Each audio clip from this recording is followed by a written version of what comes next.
Hola, veus, el municipi de Torrelameu a la Noguera dedicarà la setmana vinent diversos carrers del poble als polítics independentistes empresonats.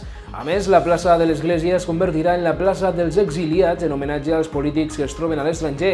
Tot i que els carrers i places mantindran els seus noms originals, l'Ajuntament de Torrelameu només es plantejaria canviar el nomenclator oficialment en cas que la situació dels presos polítics s'allargués durant molt de temps. D'aquesta manera, el municipi vol fer un reconeixement simbòlic als líders independentistes empresonats i a l'exili, així com també a les seves famílies. Cal recordar que fa unes setmanes l'Ajuntament de Torrelameu va penjar banderes d'Escòcia, Suïssa, Alemanya i Bèlgica a la façana del consistori com a tribut a la democràcia i llibertat d'aquests països i per denunciar la politització de la justícia espanyola.